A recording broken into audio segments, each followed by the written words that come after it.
بسم الله الرحمن الرحيم. السلام عليكم ورحمة الله وبركاته. محمد محمود معاكم، بحييكم فيديو جديد من فيديوهات التوعية الاقتصادية والكلام عن كريدت سبيل مازال مستمر.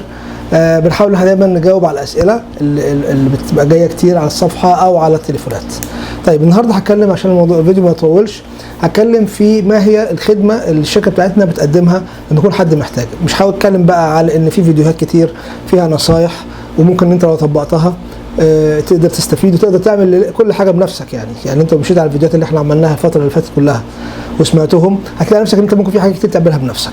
لكن لما انت بتوصل بقى لمرحله ان انت خلاص مش عارف تعمل او مش فاضي، تمام، وعايز حد بروفيشنال يمسك لك الموضوع، فانت بتروح تشوف شركه سواء احنا او غيرنا. تمام. طيب ايه بقى اللي احنا بنعمله وازاي بنبدا نشتغل؟ انت بتيجي تقول لي والله انا عندي مشاكل، انا كان عندي كولكشن، انا كان عندي مشاكل، السكور بتاعي بينزل، انا عايز اشتري بيت، عايز اشتري سياره. دي بتبقى الحاجات الشائعه دايما. فازاي تساعدني؟ ببدا على طول اقول لك ايه محتاج اعمل لك اناليسيز. تمام. طيب في الحته دي هقول حاجه برضو، لان في ناس كتير بتكلمني يقول لي برضو ايه السكور بتاعي كام. السكور بتاعي كام يا جماعه؟ دي مش هقدر اعملها لك فري اناليسيز. انت ممكن تبقى دلوقتي اي حد عنده حساب بنكي بيبقى فيه اوبشن مكتوب فيه ماي سكور، تخش عليه يديك السكور بتاعك لو انت عايز تعرف السكور. تمام. لكن لو احنا بنتكلم بقى على او مثلا ايه تخش على حاجه اسمها كارما، دي برضو ناس كتير عارفاها، تخش تجيب السكور بتاعك. ما تجيش تقول لي هات لي السكور ده، انت كاتب انت بتعمل فري اناليسيس ده للي عنده مشكله واللي عنده نيه ان هو يشترك. يعني هو مثلا جاي يقول لي انا عايز اصلح الكريدت بتاعي، انا عاوز اشتري بيت او سياره ومش عارف ايه المشكله، اقول له اوكي اعمل لك فري اناليسيس. فبنبدا نشتغل له ونجيب الريبورت بتاعه ونتكلم معاه في تفاصيل الريبورت وايه المشاكل وتاخد وقت قد ايه عشان تتصلح وتكلف قد ايه. وبعد كده لو هو حابب بيشترك، مش حابب خلاص. دي كلمه فري اناليسيس. تمام. لكن مش تشيك السكور. دي حاجه اول حاجه بقولها يعني. فباجي اقول للناس طيب يا جماعه انا بحتاج المعلومات الاتيه، بحتاج كوبي اوف اي دي، لاست فور اوف سوشيال سيكيورتي، ايميل ادرس، بروف اوف ادرس، يوتيليتي بيل يعني، وديبت كارد وكريدت كارد اكتف. بلاقي ناس كتير بتتفاجئ وتقول لي ايه ده انت عايز الحاجات دي ليه؟ يا جماعه طب بالعقل كده، انت لما بتروح تقدم على كريدت كارد مش بياخد منك المعلومات؟ يعني بياخد منك اسمك وتليفونك والسوشيال والعنوان وكده. احنا نفس الكلام. انا برضو بشتغل مع شركه عشان اجيب لك الريبورت بتاعك، لازم اديهم المعلومات دي عشان يقدروا يطلعوا لي الريبورت. تمام. هتقول لي طب المعلومات وانت انا مش عارف ايه. يا جماعه من الاخر، انت لو كنتش تراست المكان اللي انت بتتعامل معاه دونت جيف اني انفورميشن. انا بقولها لك يعني انا او غيري. تمام. لو انت بتتكلم معانا احنا، هتكلم عن شركتنا احنا عندنا عقود يا جماعه، واحنا اصلا شركه مسجله في نيويورك اسمها امانه كريدت ريبير LLC. تمام. عندنا عقود وعندنا كل حاجه ليجل. تمام. اللي عايز عقد هنعمل له حاجه كده يعني، حتى بنقول للناس خد العقد وامضي عليه وامضي على اوثرايزيشن ان انت تبقى بتدي حاجتك وانت مطمن. تمام.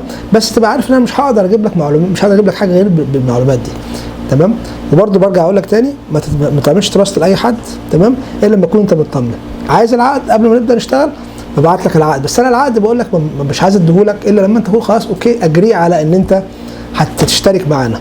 طيب نعدي النقطه دي. في حل للنقطه دي تاني اللي هو ايه؟ اللي هو ان انا ببعت لك اللينك بتاع الشركه بتاعت الكريدت ريبورت اللي انا ببقى محتاجه، ببعت لك اللينك بتاعها وانت تخش بنفسك تكتب معلوماتك واللاست فور وتكتب الديبت كارد بتاعك كريدت كارد وتشترك. تمام. والشركه دي بتديك 7 ايام فري. تمام. انت بقى تبعت لي اليوزر نيم والباسورد، انا بخش اعمل ليه انا بعمل كده؟ لان انا باخد الريبورت ده من الشركه دي بالذات وبعمل له امبورت على السوفت وير اللي عندي سوفت وير بروفيشنال بيطلع لي على طول الحاجات النيجاتيف، على طول بشوفها واقدر اناقشك فيها. تمام.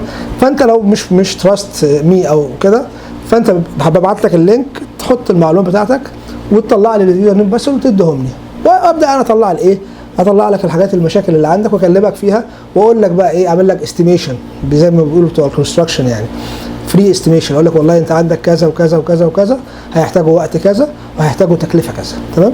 والتكلفه بتاعتنا احنا طبعا ايه، الناس كلها ما بتسالني بقولها لهم، ببقى كلير جدا في الموضوع. بقول لك احنا بناخد في الشهر كذا. تمام. اللي هو $100 بناخدهم في الشهر فيز. تمام. وشركه الريبورت بتاخد منك $24. اديني اعلنتها اهو يعني مش محتاجه يعني. تمام. طيب بقول لك الباكج بتاعتك برضو بقول للناس كلها ان احنا كريدت ريبير يا جماعه يعني عشان اقول لك موضوع 3 شهور وكده، فانا يعني عشان تبقى انت فاهم مش قبل 6 شهور. يعني انت جاي تشترك عشان تعمل ريبير للكريدت بتاعك وترفع السكور بتاعك بالشكل اللي انت عايزه. ان انت مثلا بتبقى جاي عندك مثلا السكور في الغالب يعني السكور بتاعك 500 او اقل من 500 او 520، وعايز تشتري عربيه وعايز تشتري بيت، تمام؟ فانت الحاجات دي بتكلف 650 ان اب 680 السكور يعني، تمام؟ فبالعقل كده مش هينفع ان انت في خلال شهر ولا 2. دي برضه من ضمن المشاكل اللي بتقابلني. يحصل ايه بقى؟ يقول لي اوكي ويبعت لي الحاجات واجيب له البتاع ونتناقش ويقول لي جو اهيد ويدفع الدفعه الاولى، تمام؟ وكل شيء تمام. افاجئ مثلا النهارده مثلا 18/6 ولا حاجه، الاقيه مثلا بيكلمني ايه بعد مثلا اسبوع، ايه الاخبار؟ طيب انا طبعا ببقى عاذر الناس، بس انا عشان كده هشرح في الفيديو ده ايه التكنيك بيتم ازاي. احنا كل اللي بنعمله كالاتي: بنبص في الريبورت بتاعك في 4-5 مناطق. المنطقه الاولى منطقه الاسم والعناوين. في الغالب معظم الناس الريبورتات بتاعتها بتبقى متلخبطه، كلنا بنتنقل من مكان لمكان على مر السنين، واسمائنا ممكن تبقى سبيلد رونج، خصوصا في ناس كمان بتبقى مغيره اسمائها بسبب ان هو جنسيه خد اسم تاني غير اسمه الحقيقي، او واحده اتجوزت حاطط اسم فاميلي بتاع جوزها، ففي حاجات زي كده كتير. فاحنا اول منطقه بنشتغل فيها ان احنا نظبط الاسماء والعناوين. فعشان كده بقول لك اديني الكابي اوف اي دي، اديني اليوتيليتي بيل، وقارن واشوف ايه اللي موجود عندي وببعت بقى. دي اول حاجه. خلينا نتكلم بس اول حاجه. تاني حاجه نبص فيها هي الهارد انكوايريز. في ناس بيبقى عندها 10 20 30 ممكن 50 هارد انكوايريز، بيشتري عربيات، بيقدم على كريدت، كل ده بينزل بيعمل له مشاكل في الريبورت، فلازم ده يتعمل له يعني ايه، نحاول نشيله. المنطقه الثالثه هي منطقه الليت بيمنت. الناس كتيره بتبقى مش فاهمه ازاي تدفع كريدت، فبتسيب ليت بيمنت، او عنده عربيه بيدفع مره ويسيب مره او يدفع متاخر، فعنده مثلا هنا 10 وهنا 10. الحاجات دي بتدمر الكريدت. وبرده بقول لك لما بيجي يشيل الليت بيمنت، في اكونت بتتشال ليها طريقه لو هي اكونت مفتوح او اكونت مقفول. بعد كده يخش في منطقه الكولكشن. واحد عنده 3 4 5 كروت، كل كارت عليه 5 6000 دولار، بقى لهم 3 4 سنين ما بيدفعوش، راحوا كولكشن. دي كلها مناطق. طب انا ايه اللي بعمله؟ انا كل اللي بعمله تمام كالاتي: ان انا من حقي بعمل كومبلين. كومبلين بمعنى ايه؟ والله بقول اول حاجه اسمي، طبعا انا بتكلم باسمك، انا باخد منك الفايل بتاعك، انا بتكلم باسمك. مع مين بتكلم؟ مع مين؟ انا بتكلم مع كريدت بيروز اللي هم ايكوافاكس وترانز يونيون وايه واكسبيريان. دول المناطق اللي انا بخاطبهم بشكل رسمي باسمك انت. بخاطبهم بقول لهم ايه؟ باجي مثلا في منطقه الاسم اقول له والله اسمي ده هنا مس سبيلنج، او عنواني ده مش صح، عشان كده انا حاطط لك كوبي من الاي دي اللي انت بعته لي، وكوبي من اليوتيليتي اللي انت بعتها لي، بحطها في الرساله اللي انا ببعتها عشان يظبط لي الاسم اللي هتقول لي طب ايه فايده الاسم والعنوان بيتظبطوا؟ هقول لك لما يكون انت عندك اسماء مختلفه او عناوين مختلفه، ممكن تكون مرتبطه بحاجات قديمه، كريدتس بقى او حاجات او فواتير او كده. ساعات لما بنظبط الاسماء بيتشيل في حاجات بتتشال، يعني بيبقى عامل زي ما بتقول ايه، الريبورت فيه لغط كتير، فانت بتعمل له عمليه كلين او كلير، يبقى خلاص اسمك كذا زي الاي دي وعنوانك كذا، تمام؟ دي اول حاجه. طيب فانا ببعت للكريدت بيروز الثلاثه بقول لهم والله اسمي كذا وعنواني كذا. وبعت اقول لهم برضو ان انا عندي مثلا هارد انكوايريز. انت رحت مثلا لديلر عربيات، فدخل ما تعرفش عمل ايه، حط اسمك على 10 حاجات، طلع عندك 10 هارد انكوايريز، نزلوا لك بتاع 50 بوينت. فانا باجي اقول والله انا عندي 1 2 3 دول انا ما اعرفش عنهم حاجه. انا بقول باسمك ان انا ببعت للكريدت بيروز بقول لهم انا دول ما اعرفش عنهم حاجه، تمام؟ اجي مثلا في الليت بيمنت اقول والله الليت بيمنت دي كانت بسبب البانديميك، او كانت بسبب ان انا كان عندي مشكله. او باجي اتكلم في الكولكشن الاقي مثلا كولكشن ما اعرفوش، واحد مثلا كاتب عليا شركه اكس واي زي عليا $2000، مين اكس واي زي ما اعرفش، فبقول لهم انا الاكونت ده ما اعرفوش، ادوني اثبات. هي دي الفكره. ببعت كل الحاجات دي. طبعا من حقي ابعت كام حاجه؟ 5 بالكتير 6 لكل بيرو. طيب انا ممكن يبقى عندي كام واحده في كل بيرو؟ مثلا ممكن واحد يجي لي عنده 30 مشكله، 20 هارد انكويري، عنده 3 4 في الاسم والعناوين، عنده 5 6 في الكولكشن، عنده 5 6 في الليت بيمنت، فانا عندي بتاع 20 حاجه، مش هقدر ابعتهم كلهم مره واحده.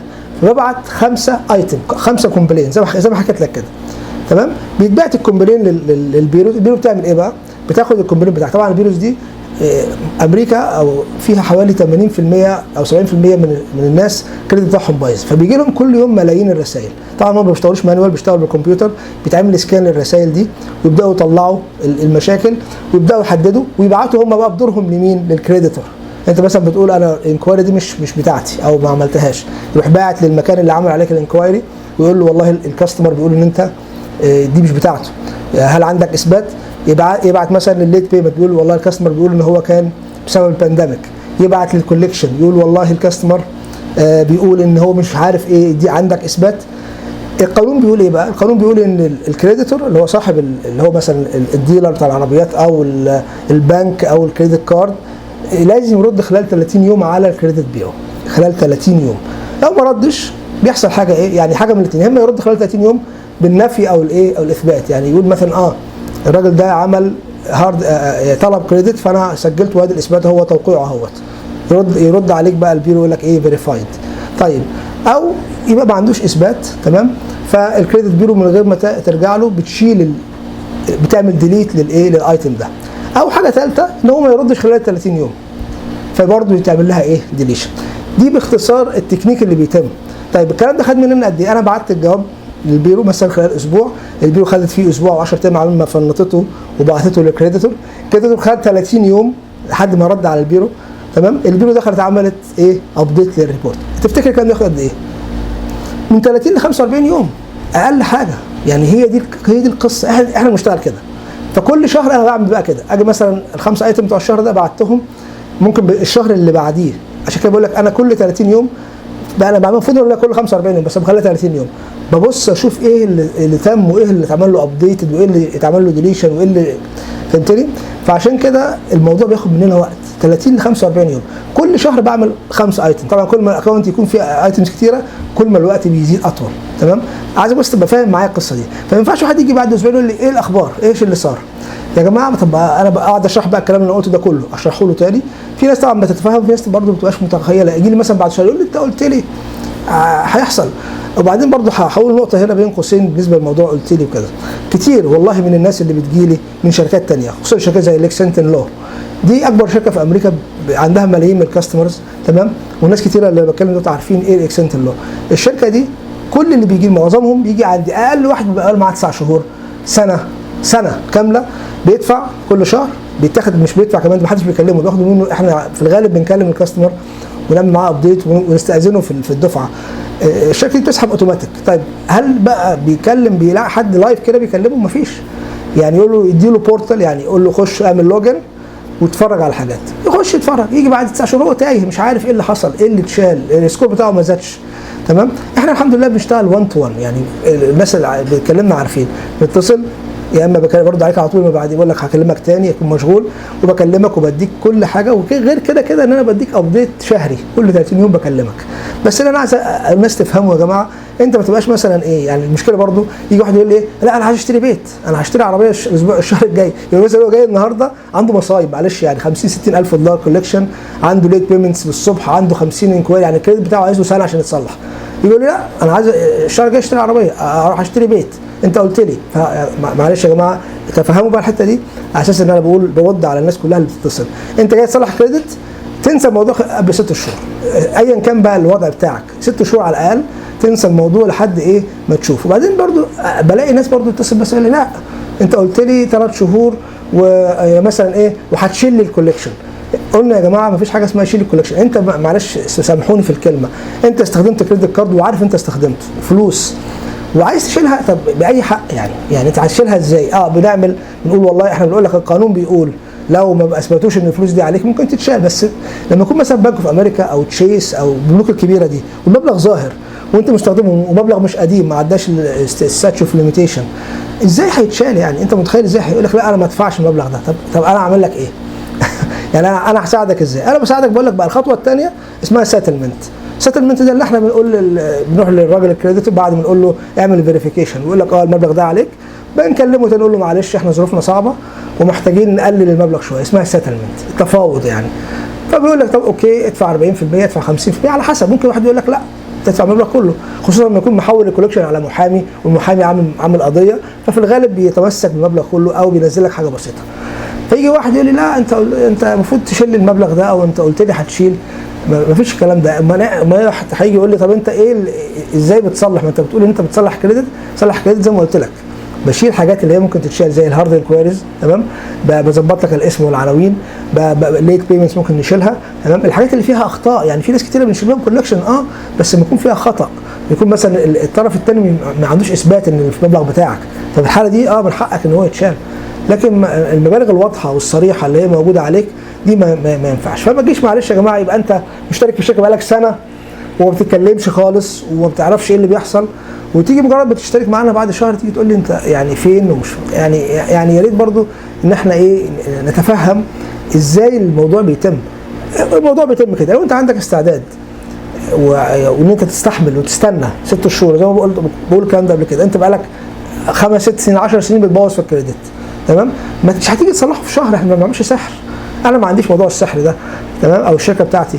لكن في ناس ثانيه يقول لك لا اصل انا اعرف واحد بيعمل كل الكلام ده الليجل وبيرجع تاني بشهاده ناس كتيره جدا من الكاستمرز اللي جولي، يقول لي انا رحت لواحد وخد مني $1000 شال لي مش عارف ايه، بس بعد شهرين 3 رجعوا تاني كتير، يعني اكيد بيسمعوني دلوقتي، تمام؟ فانا بتكلم على الكلام المنطقي اللي انا حكيته لك دلوقتي، ده هو اللي بيحصل، ما فيهوش لا سحر ولا فيه حاجه الليجل ولا اي حاجه.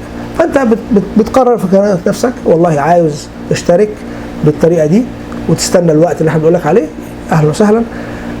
شايف ان انت ممكن في حد تاني ممكن يديك الخدمه احسن، برضو مفيش مشكله. موضوع برضو ان احنا بندي كانسليشن اني تايم، يعني انا برضو بزعل من الناس مثلا يجي يقول بعد شهرين يقول لي مفيش ريسبونس مفيش حاجه، بعدين احنا بنبقى عاملين له يعني حاجات يتشال منه حاجه يترفع السكور شويه، بس هو ما اعرفش ايه الريسبونس اللي عايزه، يعني 500 عايز يبقى 700 في خلال شهر، طبعا ده مش منطقي. برضو بنقول للناس دي اهلا وسهلا بيكم، اللي انت عايزه كانسل في اي وقت، بس كلمني قول لي والله خلاص انا مش عايز شكرا، لان في ناس ساعات بتروح قافله الكارت والشركه بتاعت الريبورت بتتصل بينا تقول لنا الكاستمر بتاعك الكارت بتاعه مش شغال. فانت اللي يا جماعه اللي انت بعد ما بتشترك لقيت نفسك مش ساتسفايد، حاسس ان انت مش هتاخد النتيجه اللي انت عايزها، كلمني على طول او كلم المكتب، انا مش عايز شكرا، تمام؟ خلاص بنوقف الخدمه على طول ونوقف ان احنا نعمل لك تشارج والموضوع بيخلص، تمام؟ معلش الفيديو ده كنت يعني شويه صريح فيه وبتكلم بيه وممكن طال شويه، بس لازم اقول ان ده اللي انا بشوفه طول الوقت. فطبعا انا بشكركم، وبرضه يعني تحت امركم اللي عايز يشترك معانا اهلا وسهلا. الحمد لله احنا عندنا نتائج كويسه جدا مع ناس كتيره، يعني مع ذلك اللي بتكلم عنه ده حاجات بسيطه، لكن في ناس كتيره جدا ساتسفايد ومبسوطه ومكمله معانا، لان احنا الحمد لله بنشتغل بفضل الله سبحانه وتعالى بكل ضمير، وبنحاول ان احنا نعمل اللي نقدر عليه، وبنعمل حاجات كتيره، اصلا بنوفر حاجات كتير للكاستمر. يعني لما بيجي نبني كريدت بنساعدك في عمل السيكور كريدت كارد، في دلوقتي خدمه جديده هنعملها ان شاء الله، هنعلن عنها، اللي هي ان احنا بنعمل لك زي انستولمنت اكاونت تحط فلوس كل شهر بحيث ان انت تبين ان انت عندك هيستوري. يعني بنحاول ان احنا نساعد الكاستمر ازاي ان هو يبني بسرعه ويعمل سكور، وكمان نديله اديوكيشن، نقعد على التليفون نديله ازاي يستخدم الكريدت، ازاي يعمل، والحمد لله في ناس كتيره بتستجيب وفي نتائج بتبقى ممتازه. وانا بشكركم، مش هطول عليكم اكتر من كده، وجمعه مباركه، والسلام عليكم ورحمه الله وبركاته.